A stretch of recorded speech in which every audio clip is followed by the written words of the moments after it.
Blog Talk Radio. Live from Washington, D.C., it's Quintessential Listening, Poetry Online Radio. QLPOR, as it's widely known, features a bevy of poets, spoken word artists, and live poetry readings with best-selling authors. Your host is Dr. Michael Anthony Ingram. Good evening, everyone, and welcome to the program. I am Michael Anthony Ingram, and my special guest tonight is Karen Poppy. Karen will assist us celebrate National Poetry Month, and I'm so excited that Karen is here. Hello, Karen. Oh, hello, and happy National Poetry Month. Yes, happy National Poetry Month to you, too. Let's begin this journey, okay? If that's all right? Sounds great. All right. Let me ask you, Karen, what is poetry? Well, I love the fact that poetry has such an expanding definition that continues to open up for us. It traditionally meant writing that rhymes, right, and writing with a certain type of rhythm. And now it doesn't necessarily have to rhyme. It incorporates sound and symbolism, and it has, I think, expanded to reflect our culture, which is increasingly diverse. All right. So why is it important? That's a little shade on the first question, but why is it important? Well, it's important that we have as many voices enter into poetry as possible. That is to say that as the definition of poetry opens up, expands, it's because we have all of these voices that need to be heard and to be heard in different ways. It's a celebration of the diversity of our community and of our community spirit as well. I like that. It's very nice, very nicely stated. What are some of the predominant themes of your work? Well, I have many themes. The one that kept coming up for me and ended up in my last chapbook, Our Own Beautiful Brutality, was actually a kind of strange one. It was antelopes. I didn't know why, but I just became fascinated by antelopes. The first obsession started because I went to an animal preserve with sable antelopes, giant sable antelopes, and learned that the matriarchs are the leaders of the antelope society. And when the matriarch passes away or dies, it's the leader, she ends up passing on all of her traits to the new matriarchal leader. And that basically started it, but I just continued on with my obsession and wrote poem after poem about antelopes. But it's pretty cool. And yes, it is.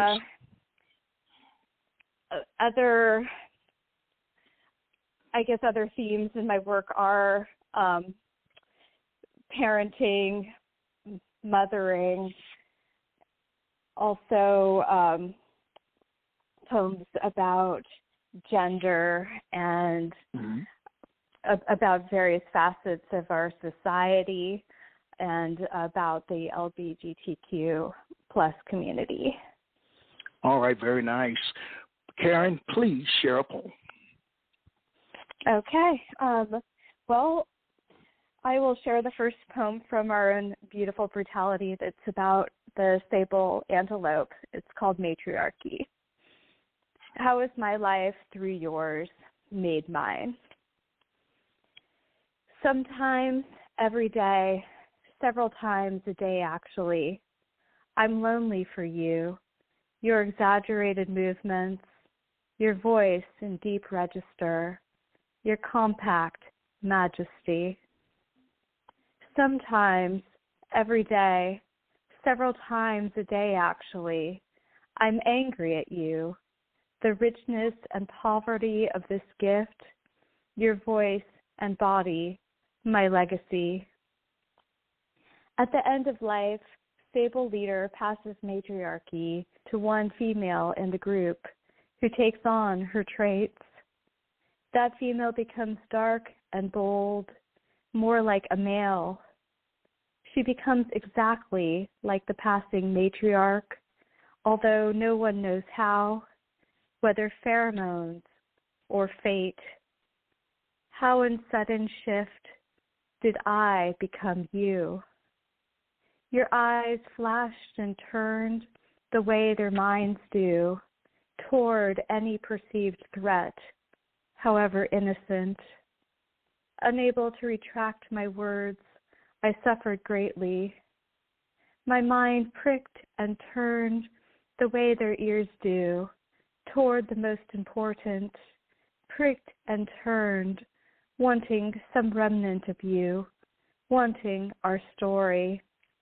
For nothing is more painful than becoming, than knowing, the hard learning registered, the regret and anguished gratefulness forever.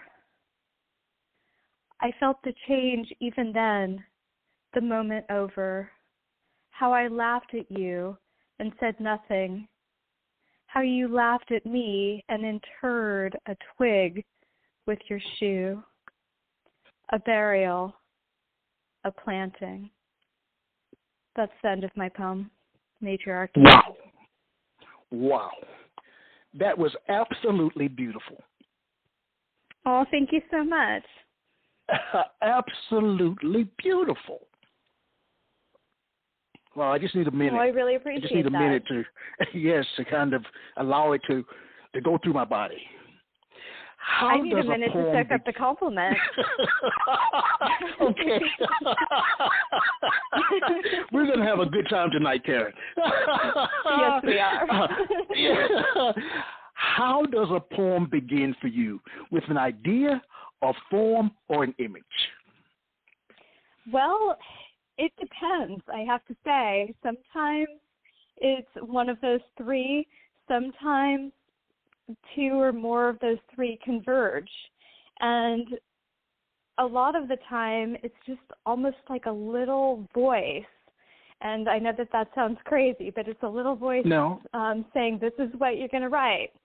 Here it is. And it feels most of the time actually like I'm guided as I write. All right. All right. I don't feel that I can properly take credit for what I write in that respect. It comes from somewhere else. Mm-hmm. Wow, very nice. Let's go back in time, all right? Okay. What was an early experience where you learned that poetic language had power? How did you find out it had power? Well, I guess a few ways. I can tell you a couple.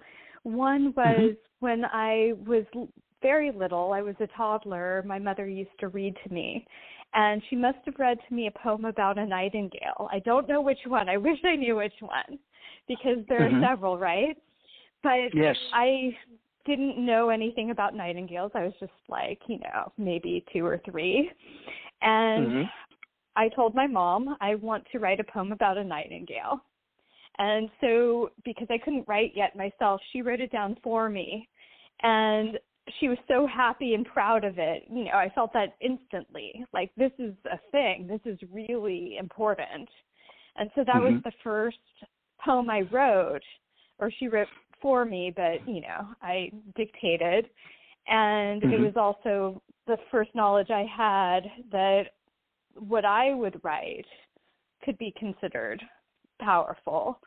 All right. And then another memory is jumping forward to my senior year of high school. I think it was junior or senior year. And I wrote a long poem about the United States. And It was a political poem. I wish I had it in front of me. I don't have it at this moment. It's probably somewhere in storage. But Yes. at the end of reading it in front of my class, everybody was just silent, like stunned silent. And my English teacher, who I'm still friends with today, she just was crying. Like, I guess from the power of the spoken word, right? And it told me this is what I'm meant to do. Wow. So I'm really grateful. Yes, so what you're meant to do, well, let me ask this question. So what you're meant to do, does that mean that you're meant to be a poet? I think it's a calling, yes. Okay. Tell me more about that. Well, it's in some ways a choice, right? You get to choose, I'm going to sit down and I'm going to write this poem. And in some ways, it's not a choice. It's what you're born with. It's something that you are basically called on to share with the world and to use to help others. And I feel that very strongly. And so that's why when I hear that little voice, like, write this thing, I usually obey it, and I sit my butt down and I write. I can understand that. I really, really can. All great writers, and I'm going to put you in that category, have great writing influences. Who are some of yours, and what makes them great in your eyes, your writing influences? Well, they're varied. They range everywhere from my grandmother to Shakespeare to Sylvia Plath, Emily Dickinson, people who aren't poets, also animals. I just have a broad range of poetry influences. I have to say nature in every form, too. If you had to choose someone to serve as your poetry mentor, who would it be?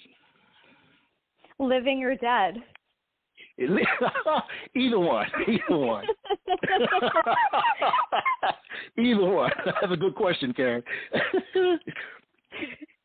Because I don't know that I can choose one, living or dead, but I think if I were just allowed, I think like a little sampler course, sitting at the feet of my various influences, that would be amazing.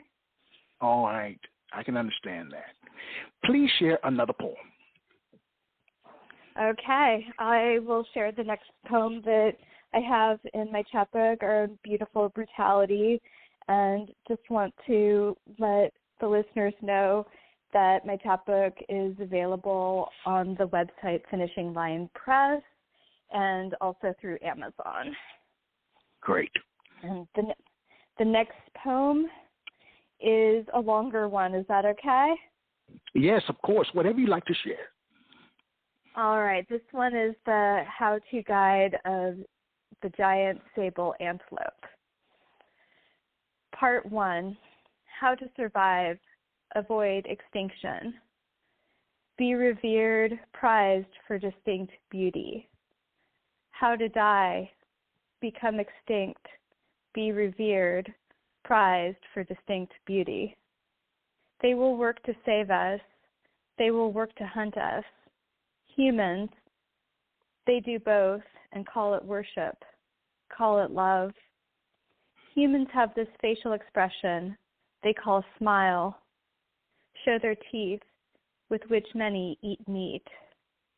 A smile gives the human face that special glow, like when sunlight glints off our long, majestic horns.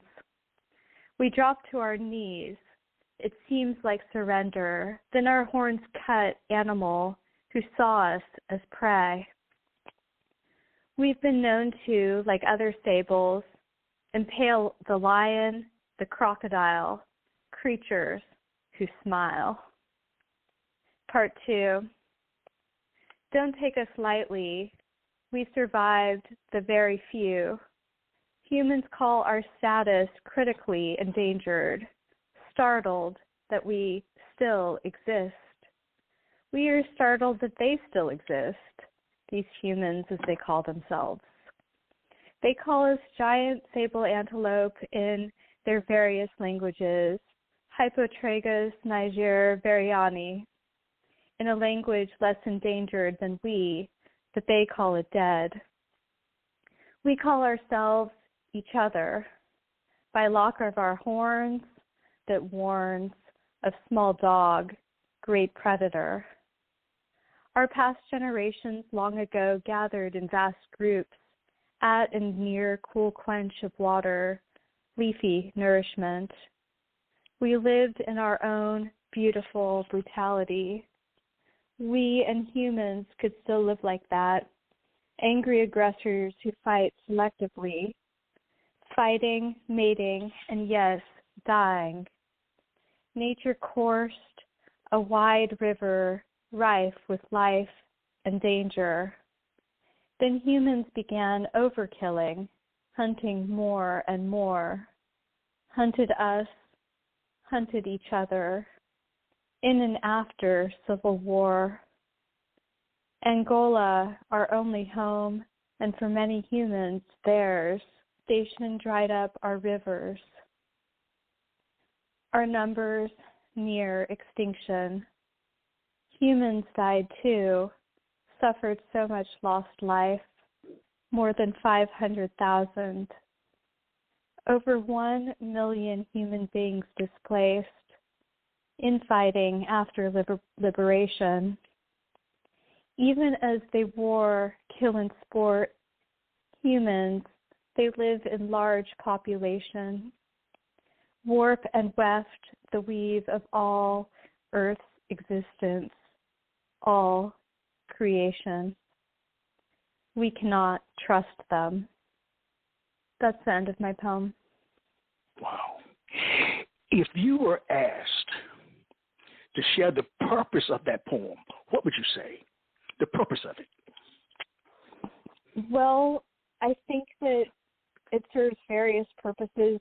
First of all, I think that the antelope wants us to know that it's its own creature. It's not just the human definition of the giant sable antelope, that it has its own existence just in and of itself, and how this creature has suffered, how it's so close to extinction, critically endangered.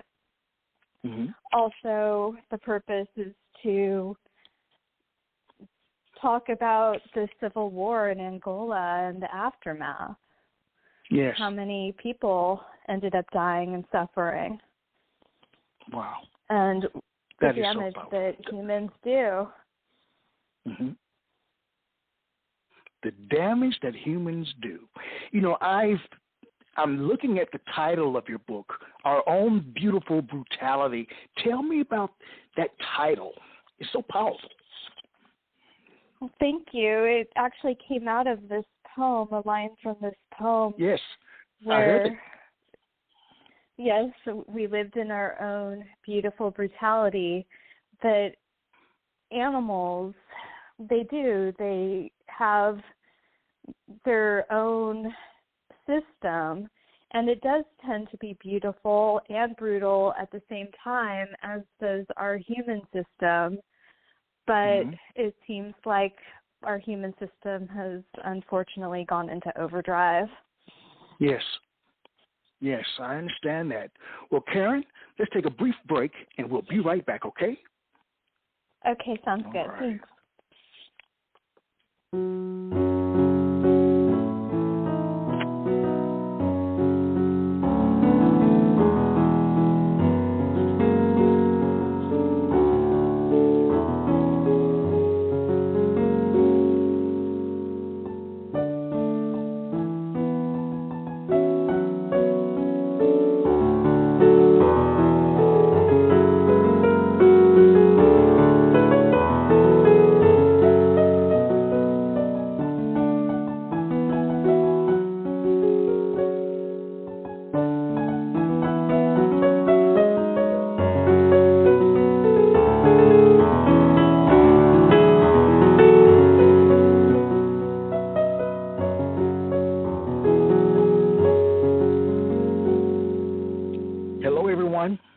I am Michael Anthony Ingram.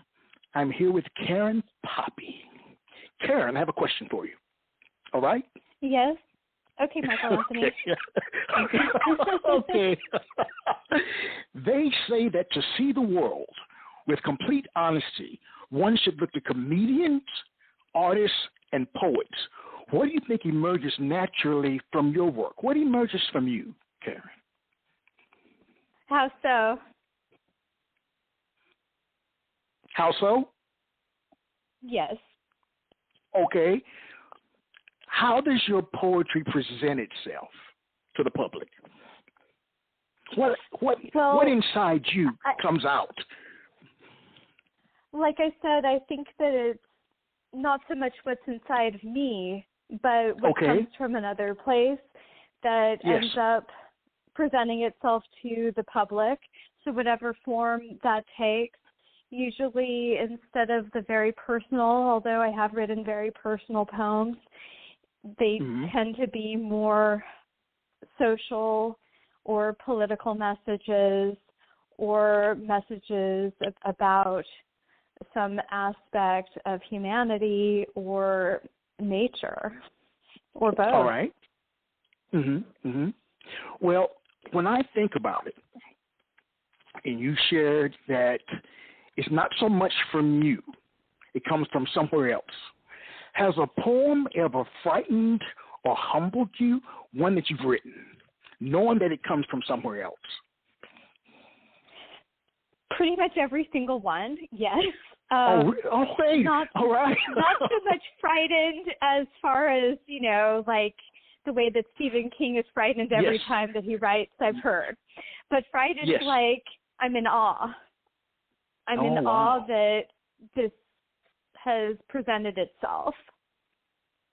And so that to me feels like such a powerful thing, such a connection each and every time.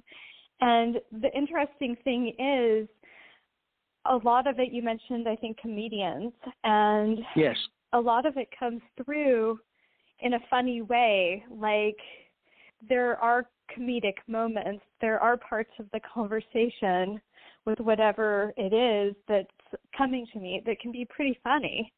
And I'll look at it and I'll say, oh, that's actually really humorous there. And at the end, I'll appreciate that a lot, that humor to it. Wow, very nice. Please share a poem. Okay, I will skip ahead and read a poem from our own beautiful brutality that grew to me, and it's at once personal. So it is something that is my own experience, but it's also about Groucho Marx, and so it's really? funny. All right. Groucho. All right. Groucho, hello there. He was friends with T.S. Eliot, so. Oh, really? Wow. I didn't know that. There's a great article about it, and I think a couple articles in the New Yorker, and then a book about their friendship, which was often very fraught and difficult. It comes through in their letters to each other. They were pen pals. Okay. Oh, right. So this is called Cats versus Antelopes. And this is a quote. Now it was my turn to smile faintly. I was not going to let anyone, not even the British poet from St. Louis, spoil my literary evening. Groucho Marx in a June 1964 letter to his brother Gummo regarding dinner in London with his pen pal, T.S. Eliot. And here's my poem. Antelopes move composed, lyrically. I am the antelope, the poet, returned to the field. Before you I bow my great horns, never obsequiously. Then I run you through with the most magnificent part of me. Your cons, always greater than your pros, Prose. But I still love the cat. Or Groucho's Tom. I still love the cat. All right. I like that, Karen. I like that. You know, some poets claim that a poem is like a living creature. Once it's out there, there's not much you can do to correct or improve it, while others edit meticulously, not leaving much from the original draft form. What is your take on it? Well, it depends on the poem. Each poem is its own creature, right? So right. Some of the poems, they'll just come to me, right? And they just are. The poem that I just read, Cats versus Antelopes, it did have a beginning, and I've saved it. It's not going to ever be published. It's a very personal piece, like I said. Yes. Just as Groucho Marx had a pen pal in T.S. Eliot, I also have a pen pal that, well, it's fraught too, this relationship, this pen pal relationship. And so I cut that part of the poem off, and I left it between Groucho and T.S. Eliot, I'll just say. Oh, wow. So that's an example. But that being said, some poems, they just come to me as is, and that's how they end up published. I am very grateful, though, to my editors and people who look at my work, tell me, okay, this works for me, this doesn't, and it ends up, the poem gets transformed in that way. So it varies how it ends up, you know, from my pen to the finished product. All right, I understand that. You know, a lot of poetry is about emotion in some way, shape, or form. Do you think someone can be called a poet if they don't feel strong emotions? Well, I don't know that there are people who don't feel strong emotions, even if people claim that they don't. I think that they're that the strong emotions are there, even if they're well under the surface. All right. So that being said, it's a matter of the poem bringing, I guess, out emotion in some form, usually. That being said, poetry tends to take a step back, even if it has emotion in it, which usually it does. It tends to be more measured in how that emotion comes through. I like that. Please share another poem. Okay, I'll share the next poem after Cats versus Antelopes. It's very different. It's called Hineni, and here's my poem.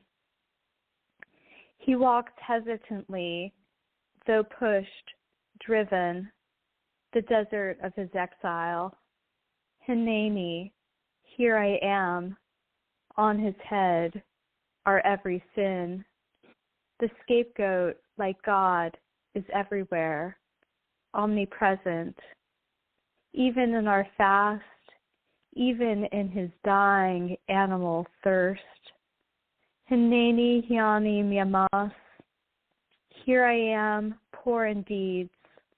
Our cantor sings, we still atone through an other. Our voices dry. Cantor, shofar, ancient goat, silent and alone. Sound and silence cross through time, a reverberating civil war. Sound and silence, Hineni. I walk hesitantly like that goat through our transgressions. Sound on my head, silently. I want voice to fill me. I think of every war zone. I think of the times that I have said nothing. Thousands die in sound and silence of civil war. I have said nothing. The news speaks in black ink like hoofprints soon swept by a mortal desert, bleached to white bone. Yemen in civil war, thousands killed, far away, and look what they've done to the Jews. Less than 100 remain in Yemen, those few nearing extinction, hunted and murdered, driven out in exile, like living scapegoat, herded to survival. Now in Israel, America, the diaspora, less than 100 Jews remain in Yemen. I think of that number again, of thousands, millions, against whom civil war does not discriminate. Wounded, killed, civilians. Hineni, but can I speak for them? Those few Jews, those millions of civilians. The rubble of humanity since Solomon kissed Sheba, his inner garden luxurious and sun-washed. Wisdom comes from within. I let another speak for me, but I learn my own wisdom. Mine dark, in silence of congregation, the singular voice begging atonement. Knowing a child bleeds, knowing a mother starves, knowing disease swarms over crumbling walls, bombards, knowing every war is our war, every child our child. I think of Ukraine, every mother our mother. Here I am within the singular voice, not singular. Here I am, Hineni, the shofar that sounds today, Yom Kippur. Here I am, Hineni, every silence, every sound, every war. Here I am, the scapegoat, the singer, the loud blasted shofar. Not only ram's horn, but yes, the shofar of the Yemeni, kudu antelope horn. This shofar shakes the heart with terrifying beauty. Luminous as Solomon's kiss, the time from which Yemeni Jews may possibly trace their origin. Here I am, Hineni. We are broken pottery, silence, and strident sound. We are alchemy of a changing life. Our words, our deeds. O God, for all of us, have mercy. That's the end of my poem. You know, Karen, when I listen to you, a quiet strength comes through. That's what comes through for me. What is the relationship between your speaking voice and your written voice? Well, I just try to deliver the poem as I think it's meant to be delivered, and so that's the way I do it. I did add to this poem, we talked about whether poetry is a living creature or not, and I think yes. it is. I added Ukraine in because here we are in another situation, sadly, in which so many people are dying, civilians. And what do you view? I'm sorry. Tragic. It's okay. I was just going to go on to say it's tragic. Yes, it is tragic. And it brings up this question. What do you view as being the role of a poet in modern-day society? Well, I think that the role is primarily to bring a voice to the voiceless, also to expose others to different things, whether it's war or other political happenings, or to key people in to their emotions, like love, like loss. All right. There are many other functions too, of course, but that's what I see. Does writing energize or exhaust you? I've been asked this question before, and I've answered it very differently depending on how energized or exhausted I am. Usually I say both. All right. All right, you say both. Why? Tell me more. Tell me more, Karen.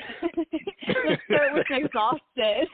I'm pretty disciplined, but that means that, I have my normal everyday life. I work full-time. I parent full-time. I have a pretty full life, everything's full-time. And then I also have my hours at night that I expect myself and I feel expected to sit down to write. And most of the time I do. I take some days off here and there, but most of it's fairly disciplined. It's something that I strive for. And that being said, the reason that I can keep going is because it is energizing to be able to connect with these voices that come in and demand to be heard, and to be able to put it to sound, to rhythm and form. That to me is energizing. And the most energizing thing to me is the writing community and my readers, to be able to have that human connection as well. What is a measure of success as a poet? I think that varies for each poet. Okay, for you. But for me, the measure of success is, has my poetry reached others in a meaningful way? All right. That is, I like that. Transformation, right? That's the biggest thing that I can hope for. All right. Please share another poem. Sure, and if you hear any squeaking in the background, that is the more famous poet in the household, my dog, whose name is Kitty. Okay. All right. She is providing her own rhythmic poetry and music right now. All right. That's great. All right. So the next poem that I'll read, it's a more serious one. It's titled, well, not more serious than my last poem, but more serious than Kitty's squeaking toy. Okay, so this poem's called You Tell Me of Stars. You tell me of stars, how they chase you, shining like great claws, he white-teethed and holding you down in the dark. Your father unbuckles his belt, you as small as a mouse, still gripped with fear, although they call you red deer, celestial doe. You tell me of your blood dripping to sea, becoming islands of enveloped sunset. You tell me of your transformation, deer to antelope, scorpion's poison. You tell me, and I tell you, he must be brought down before he kills all animals, before he violates the entire earth. But whatever we do, he stalks you, his daughter, forever. Wow. That's the end of my poem. Your work is so powerful. Thank you. It really is. It is. Let's imagine for a moment that a poem is like a cake, all right? Okay. What are some of the prevalent ingredients that go into the concoction we call a poem? What ingredients go into this particular cake? Well, I think that the ingredients have to be pared down in most instances, that poem is one that involves condensed language. And of course, there are always exceptions and great exceptions to the rule. But to use as few words as possible to get the message across, I think that that's part of the power of poetry. All right. Anything else goes into this poem? What else would go into it? So, of course, other ingredients include sound and rhythm, how the words come together. Of course, eating is a communal event, so yes, the ingredients have to be pleasing to the people eating it, right? You have to have, I mean, you can have poems that everybody hates, but maybe there's going to be one taker. But I think the most popular poems, the key ingredient would be its universal quality, right? It speaks to most everyone. Oh, very nice. I like that. You know, all poets, maybe not all poets, but I'm going to say all poets have several words that come up and over and over again, words or sentences that they just can't help but use in their work. What are three of your absolute favorite words to use, and why? Gosh, I'll have to think about that. Okay. I guess I could do a word search of my poem, okay. You know, for keywords, right? And do it in the most technical way possible. Don't do that. No. No. But okay. I do love the word, and it did come into the title of my chapbook and in that one line of my poem, but I love the word beautiful.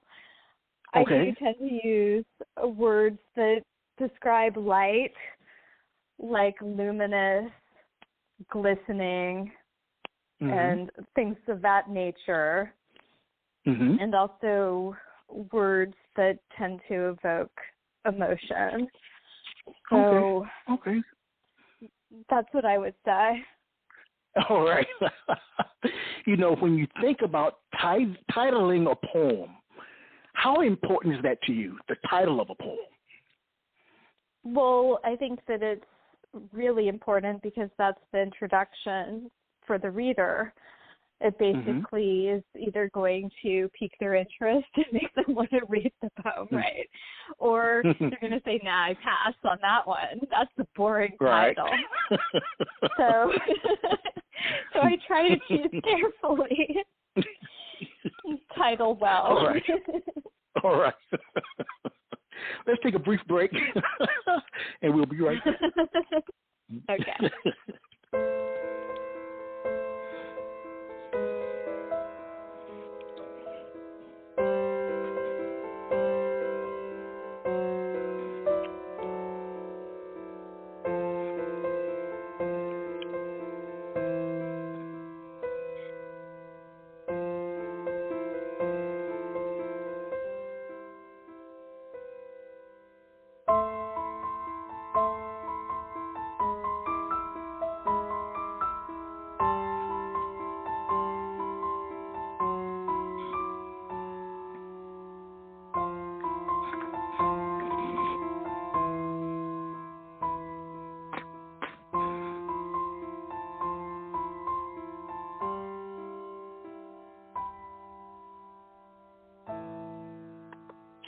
We are back.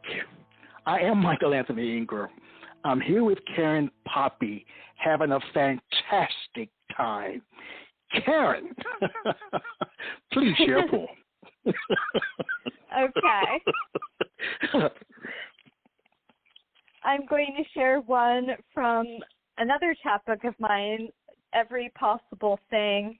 It's also available on Amazon, and this poem became even more special to me, and I'm really excited about it because 4 of the poems from Every Possible Thing were set to music for soprano voice, art song, by the composer Myron Silverstein.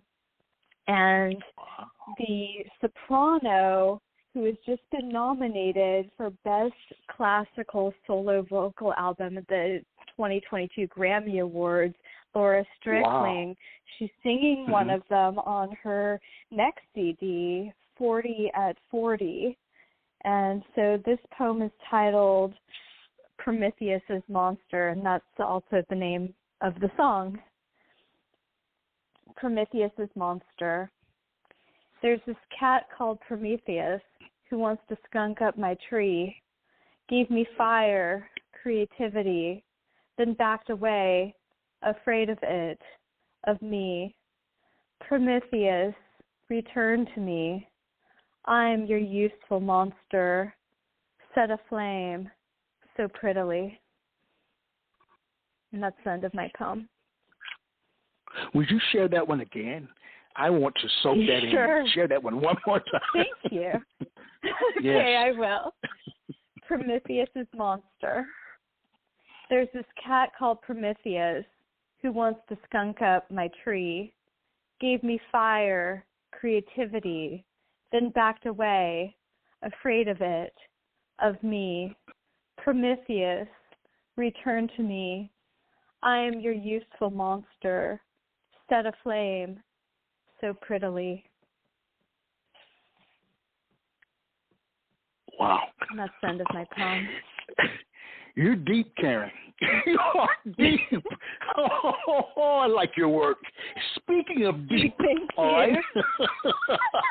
I don't know that I am deep. I actually probably am not as deep as whatever comes to me. If you have a regular conversation with me, you'll be like, wait a second.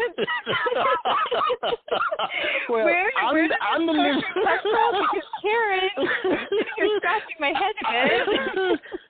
I'm the listener. I'm hearing deep. Okay. I'm hearing deep. Appreciate it. Speaking of that, how important is accessibility of meaning? Should one have to work hard to solve a poem? What do you think about that? I think that it's important for one to get the feeling of a poem right away, even if one does not understand the meaning, right? You can come away saying, wow, that was deep. That was powerful. That was whatever feeling it's given you, right? Although I don't know if it was deep as a feeling as much as, a comment, but in order to make my poems more accessible, I do include detailed notes at the end of every one of my chapbooks. Detailed notes. I really believe that it's important for people to understand the origin of the poem, or at least some of the symbolism behind it, or some of the meaning. So, I guess for whatever is not in the notes, Google is our friend, right? But also our critical thought. We can sit down with the poem. And we should. What does it mean? What does it mean? And what does it mean to me as the reader? All right, very nice. Does knowing that your poems are published and out there in the big world validate your being a poet, or are you content knowing they're out of your system? And you published 3 chapbooks. Well, I think that it's not so much about me. It needs to be out in the public, yes, but not for me. It's just because that's what poems require. If I am writing them down, it's because they need to be shared, plain and simple. All right, very nice. And I'm the vehicle, right? Yes, you're the vehicle. I agree with that. Let's go back in time a bit. If you could tell your younger writing self anything, what would it be? Your younger writing self. I would tell my younger writing self a heck of a lot. Okay. But now I think that it's important to just let things go, let them happen, let things evolve as they do. I wrote a very short essay recently that was just published. It's Activation of a Sleeper Cell Poet, I believe is the title. And all right. Its last sentence is never rely on the outcomes, right? And so that's what I would tell my younger poet self, and that's also what I would just tell others, plain and simple. Never rely on the outcome or outcomes. Things just will happen as they do. Now, that's true. I like that. That is so true. You know, we live in a technologically advanced society. So much to think about. Do the internet and social media contribute to the well-being of poetry? What do you think about that? I think that, yes, it's a form of connectivity, right? It's very essence and of knowledge, and whatever can provide us with connection, interconnectedness, and knowledge, that's important. And, well, that's what the internet does. So, Karen, yes, I would agree. All right. I think you're fantastic. What I think you are surprises you? Oh, thank you. That makes me smile. What surprises you most about being a poet? What surprises you? I don't know. I want to say that I'm surprised by something, but I think that I've been around too long that nothing surprises me anymore. Don't say that. Don't say that. All right. You're speaking your truth. All right. We have time for one more poem. Favor us with one more before we conclude tonight. Okay. Well, I will read one more from Every Possible Thing, which was my second chapbook. And yes, this one is titled New Roots. I'm reading it because I want poetry to not only provide messages that give us information about politics or society, but also I want to provide some healing and a balm and sustenance. So here's my poem, New Roots. Soft leaves so small cluster on newly naked stems. Let water bathe and caress each vulnerability. Let sun breathe on them. Growth will come. Don't let this slowness burden you. You've decided it's time. That is enough for now. Don't watch for every sign. We draw our own connections. A bounty of light rushes in. Darkness, too. Revelations come where we're most open. Roots will form in their own time. Trust nature's agenda. Now that you've helped it surely along, you can only force so much. That's the end of my poem. You've written 3 chapbooks. What piece of advice would you give to your readers? What should they know? Well, I think that readers who are writers just keep going, keep going. That's the advice in my ear. and for a while now, and I've heeded that voice. And to all of my readers, who, writers or not, go and keep going in life in general. There's a whole world out there of wonder, and enjoy as much as possible. See the beauty, see the brilliance that we have in this world. I like that. Where can listeners find your work?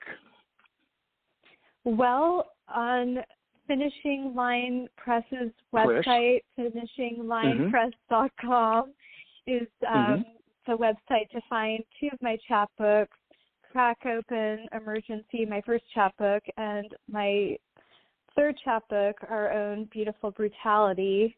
And then my chapbook, Every Possible Thing, is available on Amazon and also, I believe, on the Homestead Lighthouse Press website. And the two other chapbooks are also available on Amazon. All the links are on my website, which is Karen, Karen, Poppy, like the flower, POPPY.com, all one word, KarenPoppy.com. All right. Here's one last question for you, then we'll close out. As a writer, what did you choose as a writer? What would you choose as your spirit animal, and why? Or mascot? What would you choose? Well, it's really a difficult question because I love all animals, great and small. All right. I have my own spirit animal with me right now who's staring at me and saying, "Say me, say me." That is my dog, Kitty. Yes, Kitty, you're my spirit animal. She's licking my hand right now, in agreement. And all right. I'll whisper other animals too. Now, don't get in trouble. I'm going to get in trouble. Don't get in trouble, Karen. See how I'm being stared at right now, the kind of downward glance. I'm a little afraid to sleep tonight, to be honest. What's next in the works for you? Where do you go from here, creatively? Where do you go? Well, I would like to have my first poetry collection published. I have the manuscript out there, and if any publisher is interested in my first collection, please do reach out to me. I'm also working on my second collection right now, too, and I have 2 novels in draft, a third novel going. Also, I have to say a fourth, and a memoir that I am working on as well. Wow. So I've been working. I just keep working, and that's all one can do. And that's what I encourage everyone to do. Just keep writing. I'd like to keep writing. I'd like to thank you for being my guest tonight. I leave with such an uplifted spirit, and I want to thank you for that.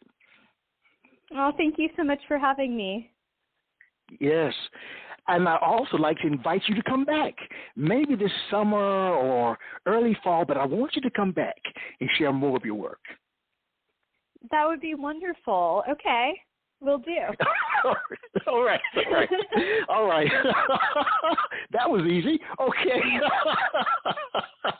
All right. To my listening audience, I want to thank you for always tuning in. And as I share every week, let poetry ring. Good night, everybody. Good night, Karen. Good night. Quintessential Listening, Poetry Online Radio, is available on iTunes, Spotify, SoundCloud, and Stitcher. You can also check out the website at QLPOR.com.